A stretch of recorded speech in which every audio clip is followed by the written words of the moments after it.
Le va, bienvenido. Bien. El arte de lo posible, ¿no? Un gusto ¿En verlo. la política eso? ¿Es así?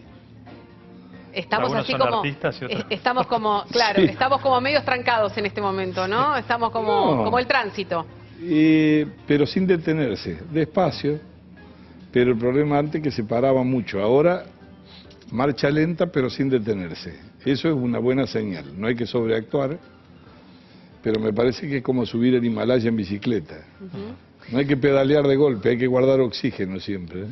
Y me parece que eso está pasando un poco en el país. ¿Cómo ve el conflicto social? Hace varias semanas que venimos, digamos, con el conflicto docente, el paro de la CGT, anunciado para el 6 de abril. En fin, hay como un clima complejo, donde se ha planteado inclusive hasta una rivalidad política desde el lado de la provincia de Buenos Aires, haciendo referencia a que el conflicto docente ya es un conflicto politizado. ¿Cómo lo ve usted? No, yo creo, entramos en campaña primero, eso como principio general que no excluye las dificultades que existen, no es para tapar la realidad, pero entramos en campaña, ya las cosas se visten de otra manera, el smoking tiene otro color. Y en segundo lugar, creo que hay bastante mirada. En el conflicto docente deberíamos decir que hay unas 14 provincias que tienen resuelto su problema, la provincia, en términos de empleador-empleado. Y obviamente que la provincia de Buenos Aires marca mucho el ritmo, por lo que significa y todo, pero también debemos decir que el Estado Nacional no es empleador. Cuando se reclama la paritaria nacional, el año pasado hubo, pero porque la Ley de Financiamiento Educativo establece un mecanismo por el cual dice que debe haber una paritaria nacional en términos de objetivo, de formación y para fijar el salario mínimo que debe tener un docente. El año pasado, cuando asumió este gobierno, se acordó que los docentes en forma automática ya, para no volver a reunirse, iban a tener un aumento del 20% por encima del salario mínimo vital y móvil, que hoy es 8.080 pesos, y por eso el 20% hace los 9.670. En junio, julio se debe reunir el salario mínimo vital y móvil para fijárselo nuevamente, a lo mejor se hace antes, ojalá, y va a volver a fijar un salario mínimo vital y a ese le va a tener que subir automáticamente el 20%. Independientemente de eso, igual una aclaración, sí. Mario, el salario está por debajo de la canasta básica. No. La verdad que si uno no tiene la suerte de casa propia, tiene que con el trabajo pagar un alquiler, pagar las cuentas y comer, la verdad que hay que ser medio mago. Tenés razón, no estoy haciendo una defensa de la justicia del salario, no. Ajá. Dije el mecanismo porque acá hay una confusión, las marchas que dicen, Macri, hijo de tu madre, danos el aumento, ¿qué pasa que no nos das vos el aumento? Y los gobernadores, la verdad que se esconden bastante, hace la Verónica, sí. Porque si en una de esas le saca unos mangos al gobierno nacional, va a venir como derrame para nosotros las provincias. Claro. Pero tienen que hacerse cargo de eso también. Segundo lugar, además hace falta un pacto educativo general, que no es solo salarial, para no seguir cayéndonos las pruebas PISA como nos caemos, ¿no es cierto? Porque hay un problema de calidad educativa. Y en tercer lugar, yo me pregunto esto, si Macri le hubiese dicho vago a los docentes, como en el 2014 le dijo Cristina Fernández de Kirchner, cuando le dijo trabajan 4 horas, tienen estabilidad y 3 meses de vacaciones, Baradel y Yasky estarían arriba de la cúpula del Congreso. Entonces, desde ese punto de vista, digo que me parece que hay una sobredimensión en el nivel de tensión, porque cuando la gobernadora le dice yo le ofrezco un piso, pero además le doy una cláusula gatillo que la revisamos en la medida de la inflación, puedo decir, bueno, me falta algo, busco. Ahora, ¿y por qué siente que existe esta sobredimensión del conflicto? Bueno, y es muy sencillo, creo que está muy politizado también en los dirigentes, no los docentes en sí mismos. No, eso me parece que es casi una obviedad, porque si nosotros lo vimos a Yasky aplaudiendo cuando Cristina le decía que era vago y se sentaba en el salón, y ahora está con síntomas de abstinencia, de paros, porque durante 12 años no hizo ninguno, entonces obviamente que se le ha puesto también un contexto político que no se trata de ver quién tira quién es el que tiene más más tensión o quién gana. Nadie quiere que pase lo que está pasando, y lo sufren los empleados, y lo sufre la familia y la comunidad educativa. Pero digo, saldado esto, nosotros hemos acumulado un stock de déficits estructurales los argentinos los últimos años, que es descomunal, en pobreza y en educación. En pobreza, que es inmoral, y en educación, porque si seguimos así, no importa quién gobierne, vamos a tener que volver a alfabetizar.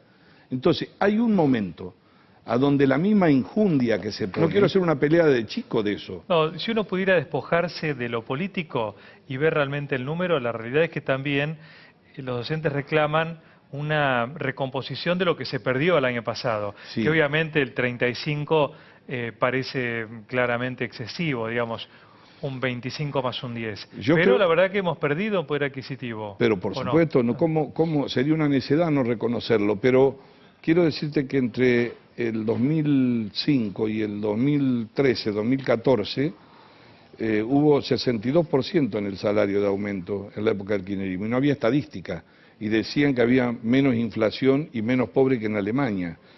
Y ahora, por supuesto que falta, vuelvo a insistir, y estamos lejos, se aumentó el salario mínimo casi un 70%. Entonces, la sábana es corta.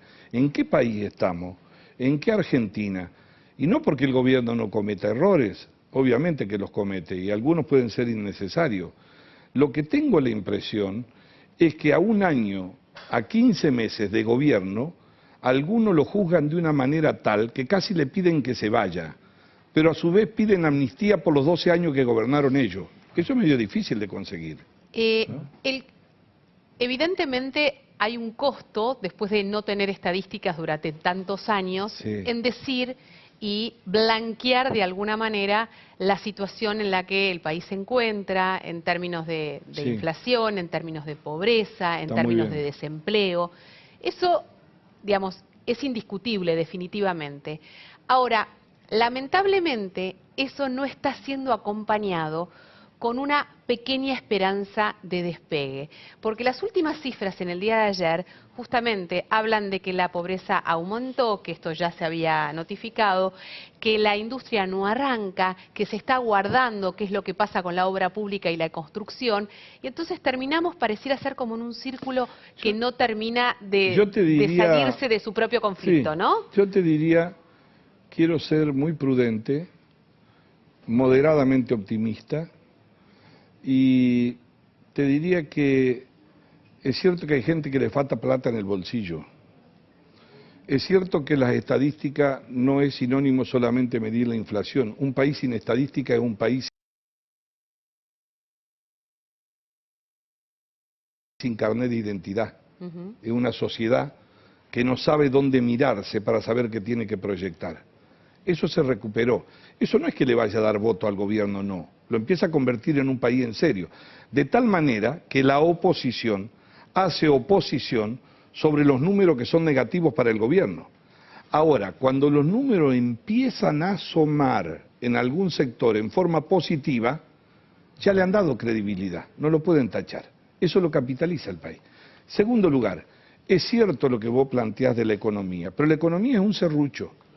Acá tenemos en la zona agroindustrial que hay una recuperación, venta de maquinaria agrícola, en otras zonas de servicio, y eso todavía no ha arrancado, lo que más parado está es el consumo.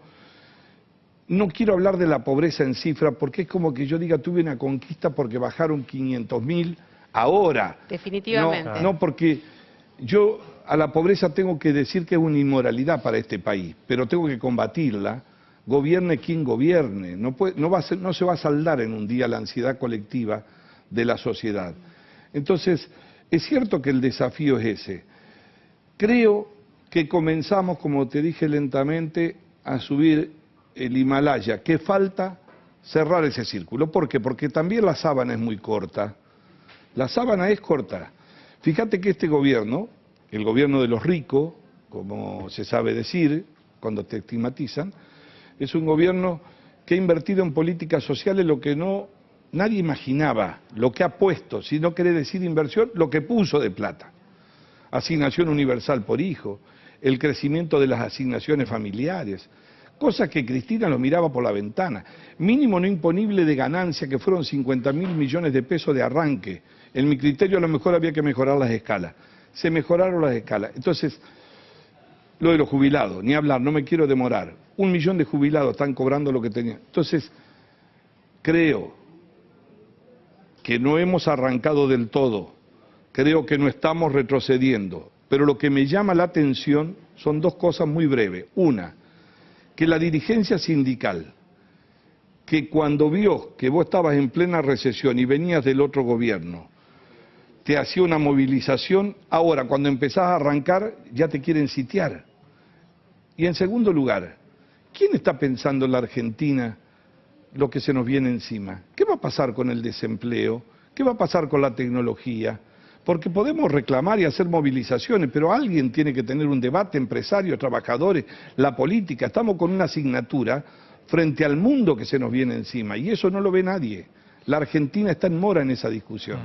Se nos termina el noticiero, Perdone. Lamentablemente. No, pero queremos saber cuál es su opinión sobre la marcha a favor del gobierno Nosotros que se no convocó, si usted va a ir. Nosotros si la no respalda, convocamos a la marcha ninguno de los partidos No. de Cambiemos, eso ya lo saben oficialmente, el gobierno tampoco. Yo respeto la libertad de cualquier ciudadano que piensa.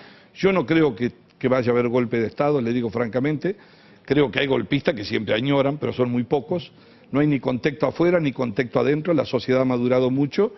Creo que la indignación que generó el día 24, que por primera vez los organismos de derechos humanos reivindican la lucha armada, y acá pasó muy rápido, en la lectura a 40 años en la Argentina, un franco retroceso, o los insultos al presidente, o que se vaya, o el helicóptero dibujado, todo lo que ustedes quieran. A la indignación hay que responderle también con una estrategia global, no solamente con más indignación. Me parece saludable, el que quiere salir sale, estamos en el orden democrático, hay que expresarse en ese sentido, pero a la democracia hay que cuidarla por todos lados. En la calle, pero hay que cuidarla también con gestión, con gobierno, ocupándonos de la gente. Y termino con esto, lo digo de buena fe. Yo creo que al gobierno lo acusan de que quiere polarizar porque vienen elecciones con el kirchnerismo. La marcha del 24 de marzo lo que hizo fue recordar el país que se dejó, mucho más agravado. Es decir, que si lo quisieran explotar políticamente, la marcha, desgraciadamente, porque fue un retroceso en términos de idea, fue reivindicar la violencia, en algunos, ¿no? Hubo gente que fue de buena fe, le favorecería al gobierno en todo caso. Entonces creo que lo que hay que dejar es esa Argentina. Los derechos humanos no tienen dueño, los derechos humanos son de todos y son el resultado de un largo proceso de lucha. Ahora está lleno de campeones que lo reivindican, pero se escondían debajo de la cama cuando había que juzgar a los comandantes. No tenemos mucho tiempo, pero a lo mejor puede ser sintético en esto. Sin revisar todo el pasado, los errores que cometió Alfonsín, cometieron de la Rúa, ¿qué ve usted? Porque estuvo usted es radical de toda la vida y conoce bien los dos gobiernos. ¿Qué no tiene que hacer este gobierno para no caer en errores que ustedes criticaron propios? Pero son tiempos distintos, muy breve. En la época de Alfonsín se hablaba de la vida y la libertad. Para que tengan una idea, los que se quejan de los subsidios, fíjense la pobreza en la Argentina, en la época de Alfonsín se repartían 500.000 cajas pan. Esa era la pobreza, y decían que era un demagogo y era un populista. Mire los pobres que hay ahora en la Argentina. En segundo lugar, había incomprensión sobre la democracia. El peronismo reivindicaba la amnistía, Alfonsín pedía justicia. Pero más allá de eso, ¿qué aprendizaje dejaron sus gobiernos para no cometer ahora? Mucho. Yo creo que ahora lo que hay que procurar, hay que medir, hay que tener mucha sintonía porque además somos un gobierno en minoría. Entonces, la búsqueda del consenso. Yo a veces prefiero que una ley no se vote antes que fracase. Y el clic entre la sintonía de las prioridades, del esfuerzo que requiere la gente, la demanda que tiene la gente, y qué pongo yo en el orden de prioridades del gobierno. Cuando uno llega al gobierno quiere hacer todo, nunca se hace todo. Y máxime cuando tiene el 32 o el 33% de pobreza. Usted dice, nosotros no convocamos a ninguna movilización en apoyo al gobierno, ¿no? Pero ¿no es raro o es extraño que de alguna manera se avale hablar de destitución, de querer voltear al gobierno democrático? No, ¿Desde el mismo gobierno? No, desde el gobierno. No sé por qué que el gobierno diga que se lo quiere voltear, yo no he escuchado eso. No, lo sé, sí, el gobierno dice que hay gente que tiene ánimo destituyente, digamos, ¿no? Bueno, utilizar esa palabra después de tantos años no es puede un ser, error conceptual. Puede ser, yo trato de no usarlo. Lo que digo sí es que muchos en el imaginario, bueno, lo dicen algunos, quisieran que se vaya, pero como no les creo que tienen posibilidad de penetrar en la sociedad, le doy poca importancia. Creo que cuando uno quiere defender la democracia, no hay que hacer mal uso de eso. No hay que hacer mal uso, hay que administrar eso, ¿no? Entonces, bueno, que se lo quiera respaldar al gobierno porque se lo ha visto hackeado. Hay dirigentes sindicales, digamos la verdad, yo lo digo con mucho cariño y respeto. Acá le hicieron 40, ¿saben cuánto demoraron en hacerle un paro a Carlos Menem? 40 meses. Y era la época que la Argentina defolteaba y se vendían los activos. ¿Saben cuánto demoraron en hacerle a Néstor Kirchner un paro? Nunca se lo hicieron. A Cristina le hicieron 2. A De la Rúa, con todo lo que era el problema, le hacían cada 2 meses. Se levantaba y le operaban a la puerta de la casa. A Alfonsín le metieron 13. Algo pasó en esta Argentina. Entonces, alguna vez tenemos que pensar si ese mecanismo resuelve los problemas o además está mezclado cuando el peronismo no está en el poder como una necesidad para volver. Bien, gracias Mario por haber venido, muy amable. Diputado Mario Negri. Un gusto, ¿eh?